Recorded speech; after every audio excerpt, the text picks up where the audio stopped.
하도록 하겠습니다.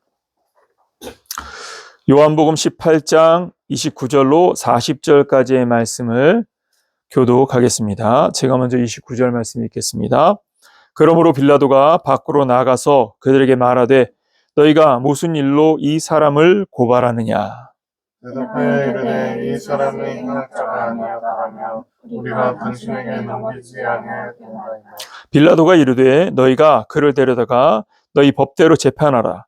유대인들이 이르되 우리에게는 사람을 죽이는 권한이 없나이다 하니 이는 예수께서 자기가 어떤 죽음으로 죽을 것을 가리켜 하신 말씀을 하게 하려 함이로라.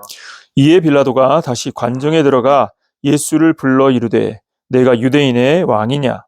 예수께서 대답하시되 이는 내가 스스로 하는 말이냐 다른 사람들이 나를 대하여 내게 한 말이냐. 빌라도가 대답하되 내가 유대인이냐? 내 나라 사람과 대제사장들이 너를 내게 넘겼으니 내가 무엇을 하였느냐? 예수께서 대답하시되 내 나라는 이 세상에 속한 것이 아니라 만일 내 나라가 이 세상에 속한 것이었더라면 내 종들이 싸워 나로 유대인들에게 넘겨지지 않게 하려 했으리라. 이제 내 나라는 여기에 속한 것이 아니니라. 빌라도가 이르되 그러면 내가 왕이 아니냐? 예수께서 대답하시되 내 말과 같이 내가 왕이니라. 내가 이를 위하여 태어났으며 이를 위하여 세상에 왔나니 곧 진리에 대하여 증언하려 함이로라. 무릇 진리에 속한 자는 내 음성을 듣느니라 하신대. 빌라도가 이르되 진리가 무엇이냐 하더라. 이 말을 하고 다시 유대인들에게 나가서 이르되 나는 그들에게서 아무 죄도 찾지 못하였노라. 6월절이면 내가 너희에게 한 사람을 놓아주는 전례가 있으니 그러면 너희는 내가 유대인의 왕을 너희에게 놓아주기를 원하느냐 하니 그들이 또 소리질러 이르되 이 사람이 아니라 바라바라 하니 바라바는 강도였더라. 아멘. 이렇게 인사합시다. 눈부시게 아름답습니다. 눈부시게 아름답습니다. 우리가 요한복음 18장의 말씀을 상고하면서 매주일 한 가지씩의 질문을 통해서 말씀의 의미들을 같이 상고하고 있습니다. 첫 번째 질문이 무엇이었죠? 내가 만일 앞으로의 되어질 일을 알고 있다면, 그러니까 예지력에 관한 말씀이었는데, 만약 우리가 예지력을 가지고 있다면 우리는 어떠한 삶을 선택할 것인가? 결국은 핵심은 예지력을 갖든 갖지 않았든 우리는 무엇인가를 선택하는 선택적 삶을 살 수밖에 없는 존재다라는 것이죠. 예지력을 갖고 있어서 앞날에 어떠한 일들이 벌어질지를 알고 있어서 그것에 대한 선택을 할 때에도 결국은 선택의 주체인 내가 어떠한 삶을 선택하느냐의 부분으로 나아가는 것이기 때문에 결국은 예지력보다도 중요한 것은 무엇이냐면 정체성이다 라고 말할 수 있습니다. 그러니까 내가 어떠한 마음의 심지에, 이 마음의 심지에 무엇을 품고 있는가. 그것은 결국은 내가 알고 있든 모르고 있든 내가 선택할 삶에 대한 방향을 결정짓는 힘이 되어지고 주체가 되어지는 것이기 때문에 그렇기 때문에 결국 우리의 마음에 품고 있는 정체성이 중요하다. 우리가 하나님의 자녀로서의 영적 정체성이 확립되어진다면 그렇다면 우리의 삶의 선택이 더 명료해질 것이죠. 우리의 신앙의 선택으로 또 믿음의 선택으로 우리가 하나님의 나라를 구하고 그 영광을 구할 것이니까. 예수님께서 말씀하시기를 너희는 먼저 그의 나라와 그의 의를 구하라고 말씀하셨지 않습니까? 이 말씀의 배경을 가만히 들여다보면 무엇을 먹을지, 무엇을 마실지, 무엇을 입을지 그런 것들을 염려하지 말라라는 이 말씀의 배경 속에서 주신 말씀이거든요. 그러니까 인간의 근간은 내가 어떠한 삶을 추구하느냐에 대한 개념이 아니라 어떠한 나라, 어떠한 백성, 어떠한 의식, 어떠한 삶으로 살 것인가에 대한 정체성이 결국은 삶의 방향을 결정짓는다. 내가 이 땅 위에 소속된 자처럼 세상에 하나님이 없다고 말하는 부정하는 사람들처럼 그런 영적 의식을 내 삶의 중심에 두고 있다면 그렇다면 그 사람은 여전히 교회당에 안에 있어도 자기의 피로와 또한 갈급함들을 먼저 구할 것이고 그런 것들은 하나님이 원하시는 바와는 사실은 동떨어진 그러한 선택들이 분명히 될 것입니다. 그러나 하나님 나라에 대한 소망을 갖고 있는 사람이라면 부활의 소망, 산소망을 가지고 있는 사람이라면 그렇다면 자신의 돌아갈 본향이 하나님의 나라이니까 결국은 그 하나님의 나라를 위한 선택을 하게 되겠죠. 그러한 의미에서 결국은 정체성의 문제다라는 사실을 우리가 분명하게 확인했습니다. 두 번째 질문이 무엇이었습니까? 그럼 들음이란 무엇인가 였습니다. 이 예지력과 들음이 동떨어진 것처럼 보이지만 사실은 근간, 믿음은 들음에서 나오는 것인데 무엇을 듣는가라는 이러한 상황이 결국은 그 들음에 대한 반응. 그 들음이라는 것은 결론적으로 말씀드렸듯이 핵심은 들음이라는 것은 본질적으로 행동이 결여되어진 들음은 없다라는 것이었죠. 네. 핸드폰에 라이트가 켜졌어요. 뭘 건드셨는지.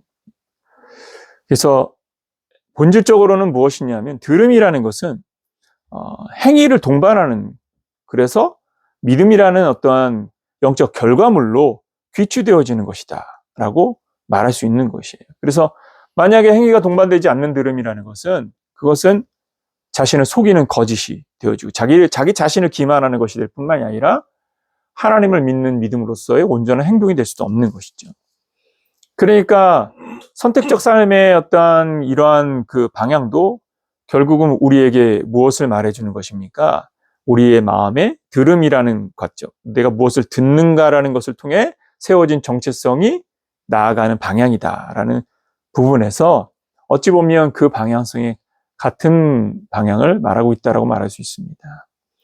자, 여기서 이제 우리가 주목할 것은 무엇이냐면 들음이라는 것은 결국은 우리 안에 하나님의 은혜를 채우고 그 말씀을 채우는 것인. 그러면 결국 그 은혜를 채운 사람은 그 안에서 가지고 나오는 것이 무엇이 될까요? 은혜의 것이 되어야 되는 것이죠. 그래서 세 번째 질문이 무엇이었습니까? 나를 더럽히는 것은 과연 무엇인가? 라는 것이었습니다. 나를 더럽히는 것은 외형적인 것이 아닙니다. 그러니까 더러운 흙, 더러운 먼지, 더러운 환경이 있는 것이 아니라 사실은 우리의 육체에 관련된 분들은 씻거나 관리를 통해서 할 수 있는 부분인데 근본적으로 내 마음에서 쏟아져 나오는 것은 주워 담을 수 없는 것이기 때문에 더욱 더러운 것이다 라고 말할 수 있는 것이죠. 입으로 들어가는 것은 예수님 말씀하신 것처럼 입으로 들어가서 뒤로 나오기 때문에, 그렇기 때문에 근본적으로 우리의 삶을 더럽히지는 않습니다. 그러나 우리 안에서 나오는 것은 나아가서 흩어져 버리고 쏟아져 버리는 것이기 때문에 우리가 그런 말도 하잖아요. 한번 뱉은 말은 주워 담을 수 없는 거지. 쏟아진 물은 주워 담을 수 없지 않습니까? 마찬가지로 우리의 마음에 있는 것을 쏟아내고 나면 그것은 주워 담을 수 없는 것이기 때문에 결국은 우리를 더럽히는 것은 우리 안에서 쏟아내는 것들이다 라는 것을 확인을 한 것이죠. 그러니까 본질적으로 예지력의 문제나 들음의 문제나 그리고 나를 더럽히는 것에 대한 모든 문제의 본질은 결국은 우리 안에 무엇을 담고 있느냐에 대한 문제인 것입니다.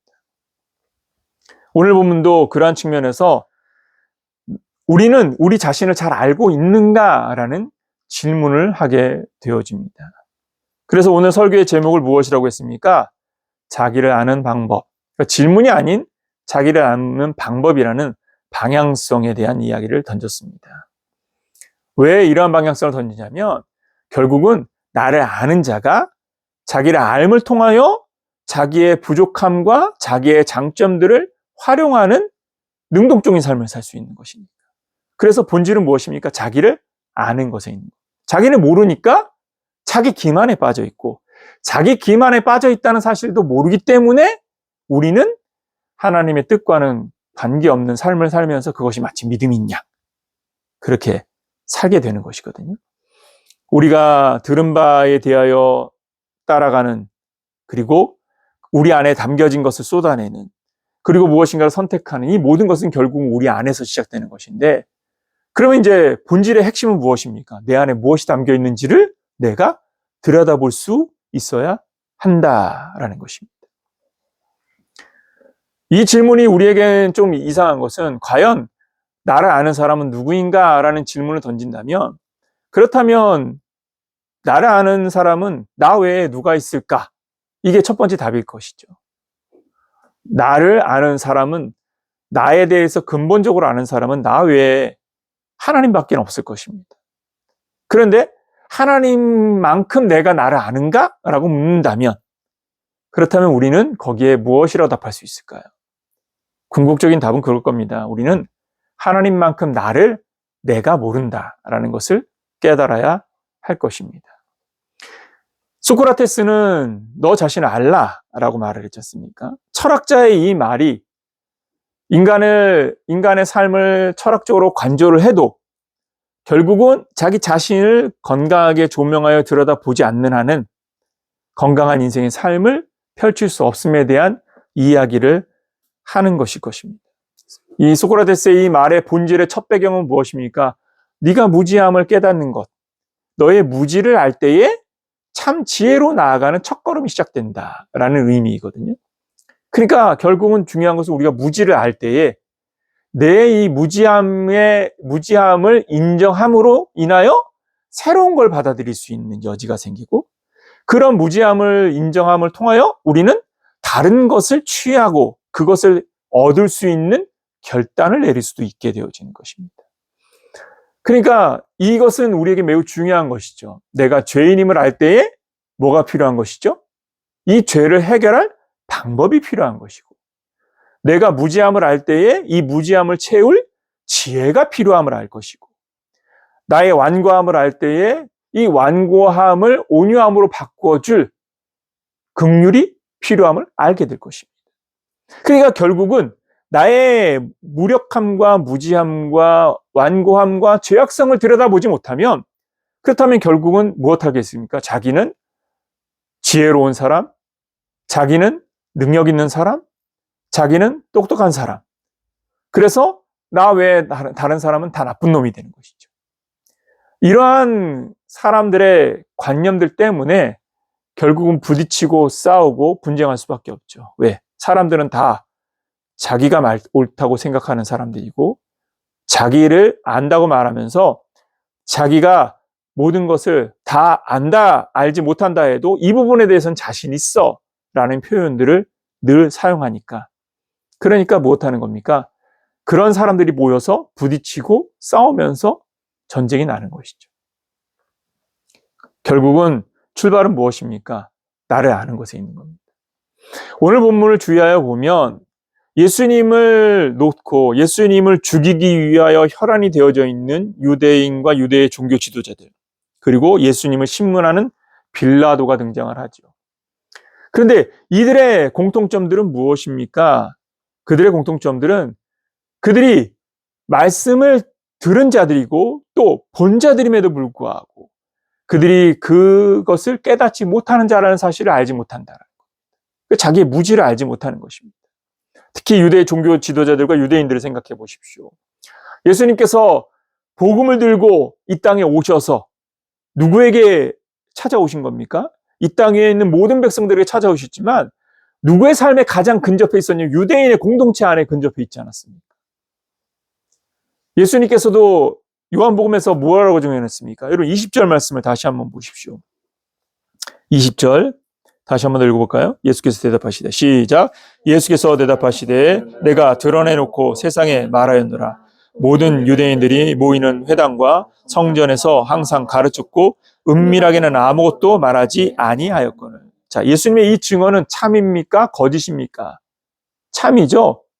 예수님은요, 단 한 번도 무엇을 숨기지 않았습니다. 자기를 반대하는 자들에게도 찾아가시고 그들이 신랄함을 알고 그리고 그것을 부정하는 것을 알면서도 들려주십니다. 들려주셨고 가르치셨다는 것입니다. 들려주고 가르쳐 주었는데, 들었고 배웠는데도 못하는 겁니까? 못 알아듣는 겁니다. 들어도 듣지 못하고 깨닫지 못하는 것. 이게 바로 인간의 무지함이며 완고함이다라고 말할 수 있는 것이죠. 문제는 이렇게 들었고 배웠음에도 불구하고 그들은 여전히 예수를 죽이기로 결정을 내립니다. 왜죠? 자기가 아는 것을 기반해서. 자기의 신앙에 기반해서 예수님의 가르침을 계속해서 판단하고 그 가르침에 대해서 부정하니까. 그러니까 결국은 예수를 어떤 제목으로 죽게 하는 겁니까? 놀랍게도요, 예수님은 신성 모독죄로 죽입니다. 하나님 그분이신데. 하나님 그분을 신성 모독죄로 죽여. 이런 아이러니가 왜 발생하는 겁니까? 자기가 아는 자다라고 생각하기 때문에. 자기의 무지를 인정하지 않기 때문에. 자기가 무지함을, 자기가 완고함을 인정하지 않으니까 수용하지 않는 겁니다. 수용하지 않으니까 부딪히는 겁니다. 그래서 어떻게 하는 겁니까? 내가 더 세 하고 힘으로 예수를 죽이려고 하는 것이죠. 중요한 건 무엇입니까? 바로 이것이 인간들이 보이고 있는 행태이다라는 것입니다. 우리는 과연 어떠한 사람인가를 주목할 때 우리가 놓치지 말아야 될 것이 바로 이것입니다. 내가 안다라는 관념으로 행동하고 내가 안다라는 관념으로 나아갈 때 주의해야 될 것은 무엇이냐면 그 알미 정말 하나님의 뜻 안에서의 구함인가 아니면 나의 욕망을 반영한 것인가에 대한 반영이 그 내면을 들여다보는 시선이 있어야 한다라는 것입니다. 자기를 들여다보는 것은 바로 이와 같은 것입니다. 빌라도도 사실은 예수님을 신문하면서 예수님의 죄를 찾았습니까? 찾지 못했습니까? 여러분 38절 하반절을 보십시오. 38절 하반절에 다시 유대인들에게 나가서 이르되 나는 그에게서 아무 죄도 찾지 못하였노라 라고 말하고 있습니다. 그러니까 빌라도 자신도 예수님이 너희들이 말하는 죄목으로 죽일 만한 근거를 내가 찾지 못했다라고 말하는 걸 볼 수 있습니다. 그런데 여러분 놀라운 건 뭡니까? 그럼에도 불구하고 예수를 십자가형에 처하는 사형을 언도한 사람이 빌라도라는 것입니다. 이건 어떤 모순을 말하고 있는 겁니까? 우리나라의 광복절 사면처럼 유대인의 유월절에 죄인 하나를 사면하는 이 정치적 쇼를 통해서 빌라도가 이 예수를 놓아주고자 하는 생각으로 사면권을 바나바와 함께 어떤 자를 사면할까를 물을 때에 유대인들, 자기의 탐욕에 사로잡힌 유대인들은 예수가 아닌 바나바를 요청하게 돼서 결국은 예수님이 죽게 된 원인이 무엇입니까? 죄 없이. 그러니까 말 그대로 빌라도의 말대로라면 죄가 없는데 죽어야 되는 사람이 된 겁니다. 사실 바나바라는 존재가 어떤 존재인지 성경은 기록하지 않습니다. 오늘 이 요한복음에서 왜 바나바에 대해서 기술하지 않는가? 여러분 여기에 주목해야 됩니다. 그것은 무엇이냐면 그 사람의 죄목과 예수님의 죄목은 비교 대상이 아니기 때문입니다. 인간의 갖고 있는 죄와 무흠한 예수님은 비교 대상이 아닙니다. 그래서 그 바나바가 어떤 죄질을 지었는지는 중요하지 않습니다. 그 사람이 어떠한 죄질을 갖고 있느냐, 죄명을 갖고 있느냐가 중요한 것이 아니라 비교할 수 없는 죄인과 비교할 수 없는 성결하신 예수님과 비교되어지는 것. 이게 인간의 완고함이며 무지함에서 나오는 행동임을 우리에게 들려주고 있는 것입니다. 그렇기 때문에 근본적으로 이것은 비교 대상 자체가 되지 않는 것이기 때문에 바나바가 누구인지에 대한 설명이 필요하지 않는 겁니다. 본질적으로 인간은 무엇에 빠져 있느냐? 자신의 철학과 자신의 사상과 자신의 관념으로 하나님을 예단하고 신앙을 예단하면서 종교적인 어떠한 결정들을 내리지만 결국은 그 안에는 하나님 없는 결정들이 더 많다라는 것을 우리에게 들려주고 있는 것입니다. 우리의 신앙의 삶도 그러한 측면에서 과연 나는 무엇을 바라는 사람인가를 들여다보는 자가 되어야 한다는 것입니다.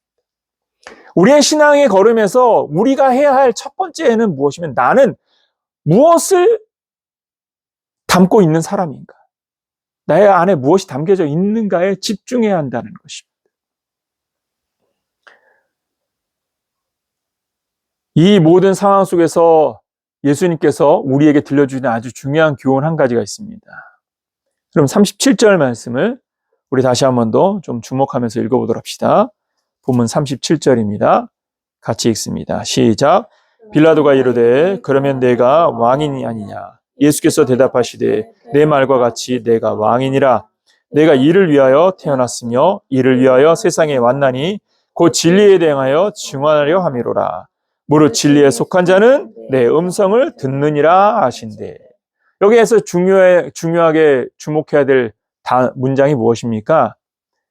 진리에 속한 자는 내 음성을 듣는다라는 것입니다. 진리에 속한 사람은 내 음성을 듣는다.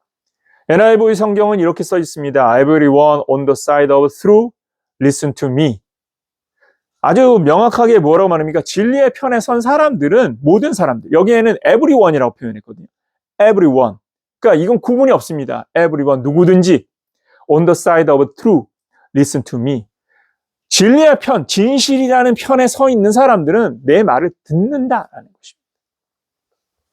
아주 명확한 것이죠. 믿음은 들음에서 나오는데 그 들음, 목자의 음성을 듣는 양은 본질적으로 그 음성을 알아 들음을 말해주고 있는 것입니다. 여기서 우리가 한 가지 확인하는 것은 바로 목자의 음성을 알아듣는 양이라는 것입니다. 이 부분은 우리 요한복음 10장에서도 말씀하였기 때문에 요한복음 10장을 한번 같이 보도록 합시다. 요한복음 10장 3절로부터 5절 말씀을 먼저 보겠습니다. 요한복음 10장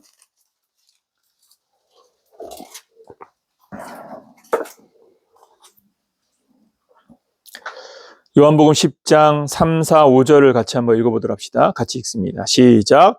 문지기는 그를 위하여 문을 열고 양은 그의 음성을 듣나니 그가 자기 양의 이름을 각각 불러 인도하여 내느니라.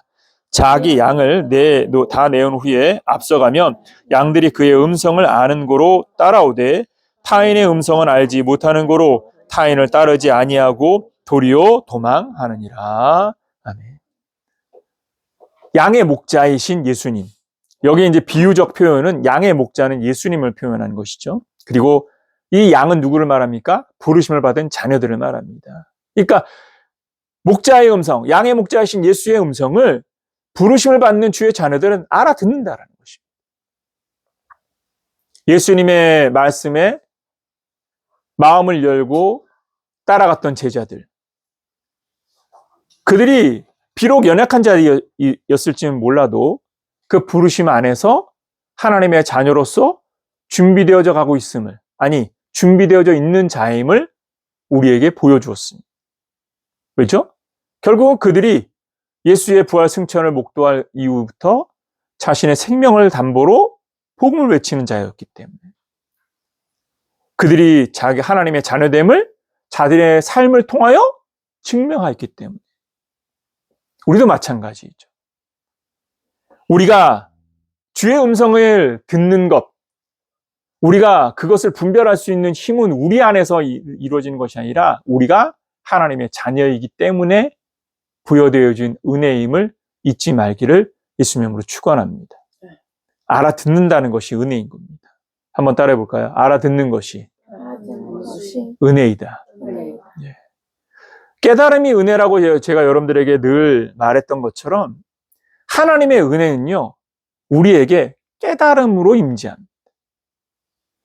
여러분, 신앙생활을 하면서 믿음 생활에서의 여정을 가만히 들여다볼 때 우리가 아주 오랜 기간 머무는 게 뭐냐면 갈등과 고민입니다. 아직도 그곳에서 벗어나지 못하는 사람들이 참 많이 있습니다. 왜일까요? 부르심을 받은 주의 자녀인, 영적으로는 우리가 그 구속의 은혜 안에 부르심을 받았는데 그 영적 부르심에 대하여 우리가 응하는 삶으로 가기까지 우리의 육신의 욕망을 극복하지 못하는 연약함 가운데 처해 있으니까 계속 갈등하는 겁니다. 한 주간 세상에 속하여서 사회인으로 살다가 하나님의 말씀을 들을 때에는 영적 고민에 빠져들고, 그래서 새로운 한 주간을 시작하면서 그 믿음의 삶을 살기로 결단하지만 그 갈등과 고민 속에서 자기를 이겨내지 못하는 자신의 연약함 때문에 고민하면서 살아가는, 그래서 믿음을 가졌는데 불구하고 갈등과 고민 속에 있는 시간이 더 많은 그리스도인들, 사실은 이러한 갈등과 고민이 우리 안에서 계속 내재되어 있을 수밖에 없는 것은 무엇이냐면 우리의 부르심에 대한 자기의 내면을 깊이 들여다보고 나를 구속하신 구속의 은혜에 집중하기만 하면 거기에서 자유로워지는데 사실은 그 내면의 구속의 은혜에 집중하지 않고 자꾸 보여지는 것들에 의해서 그 보여지는 것들의 가치들을 자꾸 따라다니다 보니까 그러다 보니까 무엇하게 되는 겁니까? 하나님의 구속의 은혜에 닿지 않고 어중간하게 멈춰서 있는 그러한 자리에 있을 때가 많기 때문입니다. 갈등과 고민이 그리스도인에게 은혜인 이유가 바로 그겁니다. 아예 고민 자체를 안 해버린다면 그 사람은 어느 편으로 가겠다는 겁니까? 내가 둘 중에 하나를 선택했다는 의미거든요. 그래.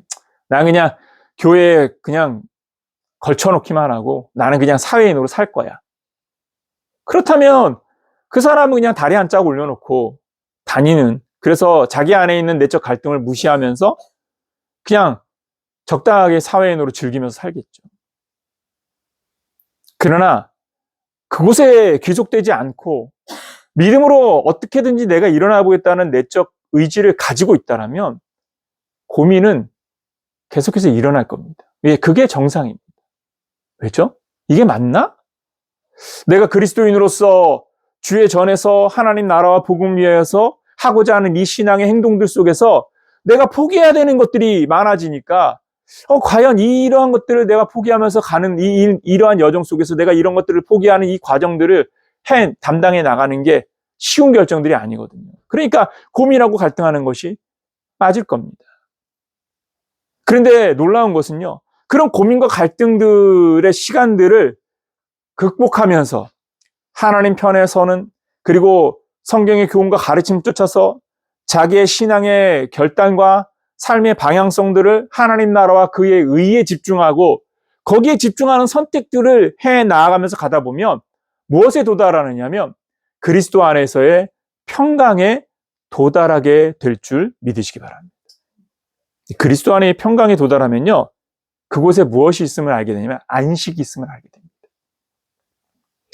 여러분, 예수님께서 우리를 구속하신 구속의 은혜 안에는요, 자유함이 있습니다. 진리를 알지니 진리가 너희를 무엇게 하리라? 자유케 하리라고 말하지 않았습니까? 진리 안에서 우리가 자유를 얻게 되는데 그 자유는 방종이 아닙니다. 우리의 신앙의 오해가 무엇이냐면 자유가 방종과 같은 것처럼 보여지니까. 여러분, 자유는 절대 방종이 아닙니다. 자유는 안식과 평안입니다. 그리스도 안에서 누리는 평안, 그리스도 안에서 얻어지는 안식을 말하는 것입니다. 그 안에서의 쉼을 말하는 것입니다. 결국은 자기를 들여다보는 사람이 내적 갈등이라는 과정의 시간을 통과하면서 그 과정 속에서 하나님 편에서 그 나라와 그 의를 구하는 신앙의 선택들을 통해서 자기 안에 있는 자기가 알지 못하였던 나의 욕망들을 베어버리면서 하나님 편에서의 신앙의 결정들을 세워 나아가다 보면 어느 경점에 도달하냐면 하나님 편에서 누리는 평안과 안식이 무엇인지를 알게 되는 시점에 도달게 된다는 것입니다. 여러분, 우리가 자주 에베소서의 말씀을 언급하죠. 제가 여러분들에게 우리의 과거와 현재에 대한 이야기를 할 때 꼭 언급하는 것이 바로 에베소서의 말씀입니다. 여기서 우리가 아주 주목해야 될 게 있습니다. 그것은 바로 우리는 누구인지를 정말 관찰해 보라라는 것입니다. 여러분, 에베소서 2장으로 다시 한번 더 가보도록 합시다. 에베소서 2장입니다.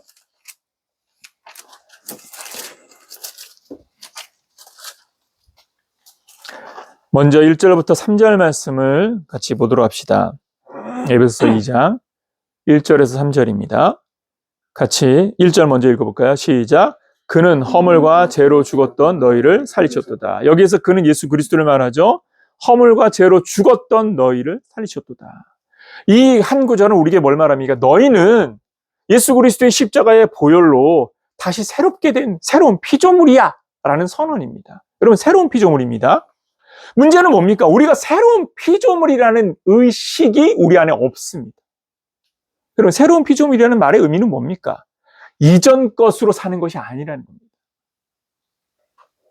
여러분, 지금 이 땅에 살고 있지만 사회인처럼 사는 게 아니라는 겁니다. 일반 사회인처럼 사는 게 우리의 삶의 방식이 아니라는 것입니다. 사회인처럼 안 살면 우리가 어떻게 살아야 되는 걸까요? 새로운 피조물로 살아야 되는 거죠. 새로운 피조물의 의미는 뭡니까? 새로운 가치관으로 살아야 되는 겁니다. 자, 과거와 현재의 관점에서 과거를 반추하는 이유는 그 과거의 모습이 현재의 우리의 모습과 같아서는 안 되기 때문에 과거를 이야기하는 거거든요. 2절과 3절은 그때와 전에는이라는 과거 시제를 통해서 우리에게 뭘 말합니까? 여러분, 2절과 3절을 다시 읽어봅시다. 시작. 그때 너희는 그 가운데서 행하여 이 세상 풍조를 따르고 공중의 권세 잡은 자를 따랐으니 곧 지금 불순종의 아들들 가운데서 역사하는 영이라. 전에는 우리도 다 그 가운데서 우리 육체의 욕심을 따라 지내며 육체와 마음이 원하는 것을 하여 다른 이들과 같이 본질상 진노의 자녀이었더니. 과거에 대한 이야기예요. 죄와 허물로 죽어 있었던 과거. 그 과거는요, 본질상 진노의 자녀들. 그러니까 2절 말씀의 하반절을 보세요. 무엇이라고 말하고 있습니까? 불순종의 아들들 가운데서 역사하는 영의 종이었다는 거예요. 그러니까 지금 하나님을 부정하는 자들 가운데에 역사하는 영의 지배를 받고 있었다라는 것이에요. 그렇죠? 그 지배하에 있을 때 우리는 어떻게 행했습니까? 내 마음의 욕망대로 살았습니다. 그러니까 자기 욕망이 중심이 되는 삶, 그게 바로 3절의 의미이지 않습니까? 그러니까 자기 욕망에 집중하는 사람은 무엇하고 있는 겁니까? 자기의 과거에 사는 사람입니다. 새로운 피조물은 자기 욕망에 집중하는 사람이 아니라는 것입니다. 내 안에 다른 게 있다는 것이죠.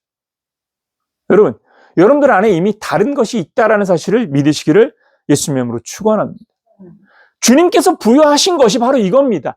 예수 그리스도의 보혈의 은혜가 우리에게 부은 것은요, 점차적으로 주는 것이 아니라 이미 주어진 것입니다.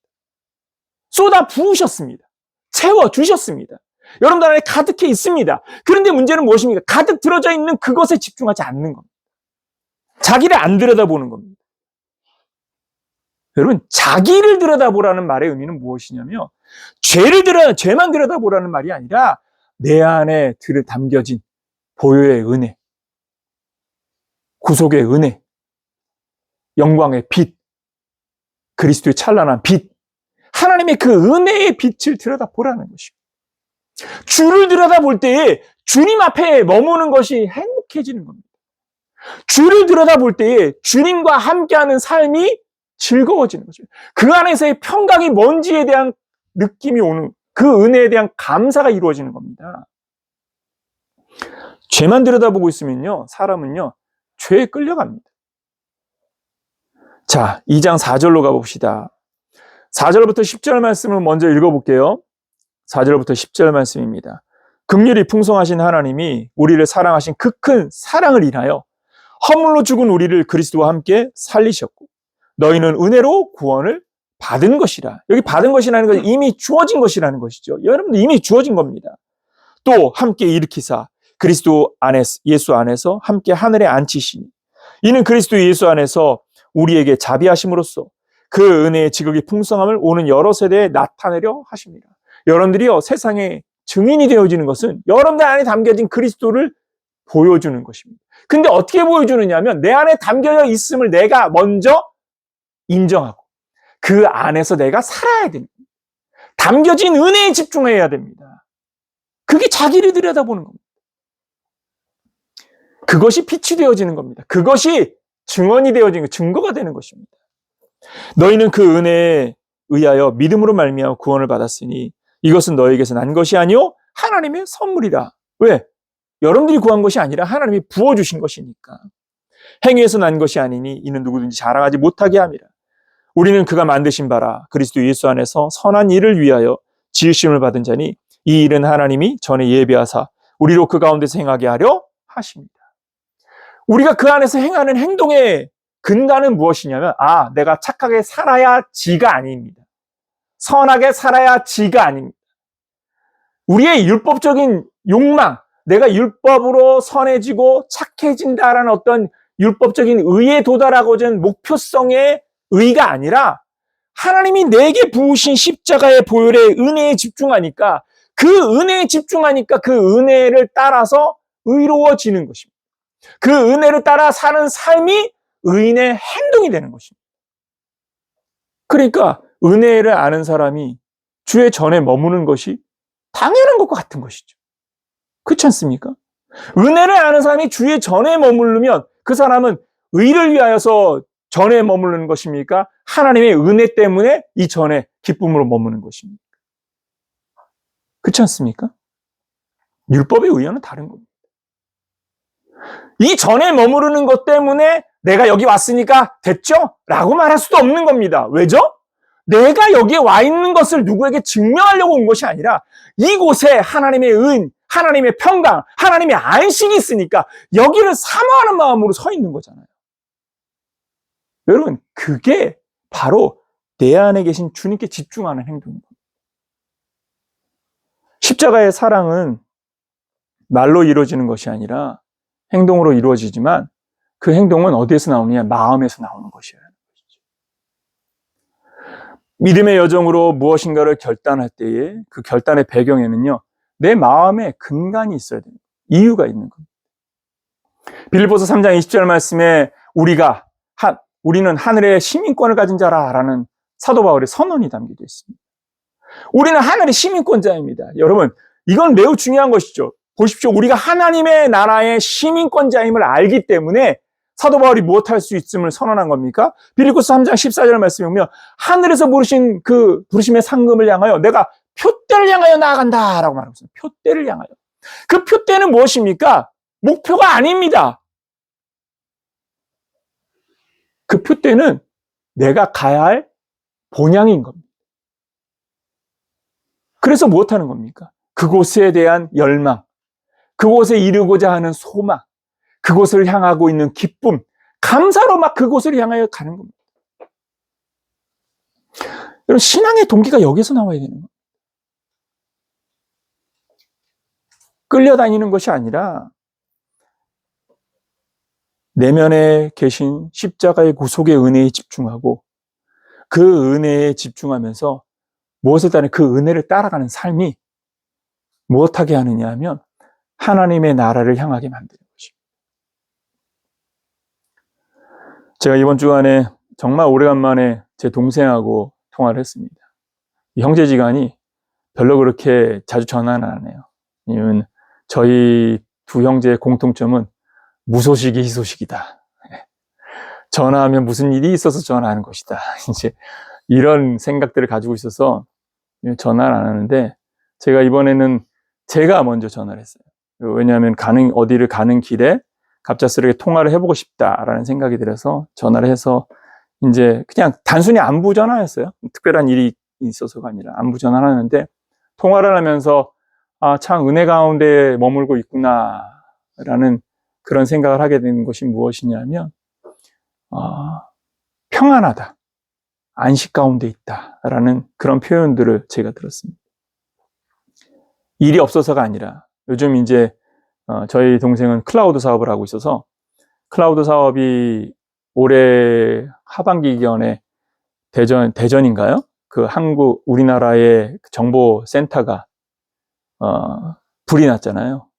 그게 불이 나면서 그러면서 이제 서버가 타고 나니까 이 서버를 안전하게 저장할 방법으로 새로운 이제 정보 저장소를 구축하면서도 이제 이것을 클라우드로 전환하는 이런 사업들도 같이 병행이 되고 있는 것 같아요. 뭐 좀 그분 자세히는 모르겠지만. 그래서 이제 그런 정부 사업들도 추진하고 하면서 지금 연말이 굉장히 바쁘다고 하더라고요. 요즘 이제 우리 향난자매도 오늘 예배에 못 나온 것도 직장에 간다고 연말이 되니까 다들 바빠서들 얼굴을 볼 수 없는, 그래서 한편으로는 좀 마음이 무겁고 안타깝긴 한데, 어찌됐든, 이제, 그렇게 바쁜 와중에도, 평강이 있다, 안식이 있다라는 표현을 들으면서, 아, 은혜 안에 있구나라는 생각을 했습니다. 그리스도 안에서의 평강. 몸은 바쁘고 삶은 지치는데, 하나님 안에서의 평강. 그리스도 안에서의 평강. 여러분, 이게 믿음의 본질입니다. 믿음은요, 참 희한하게, 저는 요즘 사실 무엇을 달라는 기도를 지금 요즘 거의 안 하고 있어요. 예전에는 뭔가가 필요할 때 뭘 달라는 기도들을 하는 것이 필요하다는 생각을 많이 했는데, 요즘은 그런 기도를 잘 안 나오더라고요. 왜냐하면 이미 모든 것이 주어져 있고 합력하여 선으로 이루신 하나님에 대한 신뢰가 있다 보니까 그 인도하심에 대한 기대를 가지고 살다 보니까 평강이 있고 안식이 있다 보니까 그러니까 사실은 고민하면서 하는 기도들은 없습니다.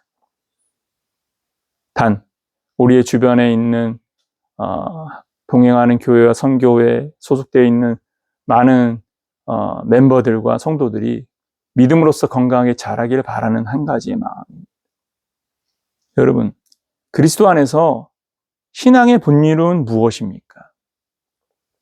우리가 본질적인 것을 자꾸 놓치는 이유는 무엇이냐면 자꾸 사회인으로 살면서 무엇에 도달하고 무엇을 성취하고 무엇을 가지는 것. 잘못이 아닙니다. 그러한 인생을 살도록 우리에게 이 현장을 주신 것이 하나님이시기 때문에 그것 자체가 잘못이 아닙니다. 무엇을 가지려면 가져야 되죠. 그것을 이루기 위해서 노력하고 땀 흘려야 되는 수고를 하는 것, 어찌 보면 우리가 인간으로 살아가는 날 동안에 당연한 일일 것입니다. 그런데 그것이 본질 자체가 되어서는 안 되는 것이죠. 그것이 인생의 삶의 모든 것인 양 살아서는 안 되는 것입니다. 우리 인생의 종지부는 여기에 있지 않고 하나님의 나라에 있음을 잊지 마시길 바랍니다. 그러한 측면에서 하나님 나라와 그 의를 구하는 자, 우리가 돌아갈 본향을 준비하는 자로서 우리의 삶에 집중하고 내 안에 부으신 십자가의 사랑과 구속의 은혜에 집중하면서 그 안에서 내가 어떤 가치를 실현하면서 살까에 대한 고민, 그리고 그 가치의 실현을 위해서 하나님이 나를 통해서, 나에게 부으신 이 달란트를 통하여 하나님이 나의 삶에서 어떤 것을 기뻐하실까를 생각하는 그 결정들. 최소한 여러분들이 그러한 결정들과 그러한 고민과 그러한 기도들을 가지고 하나님 앞에 서기를 예수님 이름으로 축원합니다. 자기를 들여다보는 신앙의 방법은 무엇이냐면요, 자기가 누구인지를 아는 것에 있습니다. 자기가 누구인지를 아는 것의 첫 번째는 무엇이냐면 자신이 죄인 되었던 사실을 먼저 인정했어요. 죄인 되었던 나를 구속하신 십자가의 구속의 은혜의 가치를 주목해 볼 수 있어야 되는 겁니다. 자기의 무지와 완고함과 완악함들을 인정하지 않으면 십자가의 구속의 은혜에 집중할 믿음의 여지 또한도 발현되지 않습니다. 십자가의 사랑은 되새기면 되새길수록 깊어지고 커질 수밖에 없는 이유는 무엇이냐면 내가 이렇게까지 하나님의 은혜에 닿지 못하는 사람인데도 불구하고 하나님께서는 이 죄까지도 용서하시면서 나를 이끄시고 인도하시면서 오늘도 나에게 이러한 깨달음으로 그 속에 은혜에 설 수 있도록 도와주셨구나. 그래서 더 주님께 의지하는, 그래서 더 주님의 은총에 사랑에 집중하는 그러한 그리스도인으로 자신을 세우는 것입니다. 오늘 이 현장에서는 결국 예수와 대치하고 있는 인간들은 예수를 죽이는 결단으로 갈 수밖에 없음을 우리에게 들려주었습니다. 우리 또한 이 땅 위에 살면서 우리의 행동과 우리의 말이 이미 나의 죄를 위하여 보혈의 십자가를 지신 예수님을 다시 십자가에 못 박는 결단들, 그 주님을 부정하면서 그 주님과 대치하는 그러한 미련한 인생이 아니라 그 주님 앞에서 자신의 생각을 자신의 완고함과 죄악됨을 내려놓고 구속의 은혜 앞에서 어떻게 나를 건강하게 믿음으로 세울까에 대한 고민과 그리고 깊은 묵상을 통해서 하나님께 더 다가가는 결단들을 이루어가기를 예수님으로 축원합니다. 기도하겠습니다.